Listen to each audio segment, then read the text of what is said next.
Dominique Lefebvre savoure sa victoire, car il s'en est fallu de peu pour que les communautés d'agglomération, incluant les 5 ex-villes nouvelles d'Île-de-France, voient leur dotation de l'État fortement baisser et toutes les communes qui les composent également. En cause, le vote en catimini d'un amendement en décembre dernier dans la loi de finances rectificative pour 2016.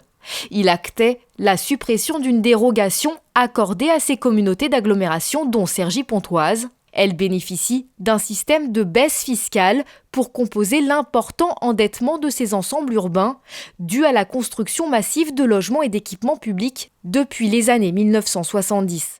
Sans cette dérogation, c'était plusieurs millions d'euros en moins dans les caisses des communautés d'agglomération et des communes, selon le député socialiste. Un amendement adopté dans des conditions assez obscures à l'Assemblée nationale et au Sénat en décembre débouchait sur une perte de ressources de 15 millions à Évry, de 13 millions à Saint-Quentin-en-Yvelines dès 2017, de 9 millions à Cergy-Pontoise et à Marne-la-Vallée pour l'ensemble du territoire, communes et communautés d'agglomération, donc 4,5 millions cette année.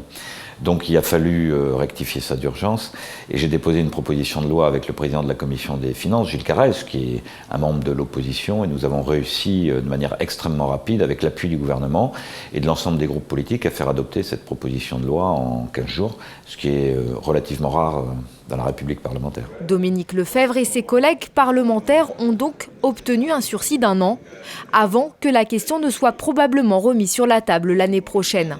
Si pour le député socialiste, cette dérogation ne doit pas non plus perdurer dans le temps, il milite pour une sortie progressive échelonnée sur une dizaine d'années. En attendant, un rapport va être réalisé sur la situation des anciennes villes nouvelles et le niveau de leur endettement.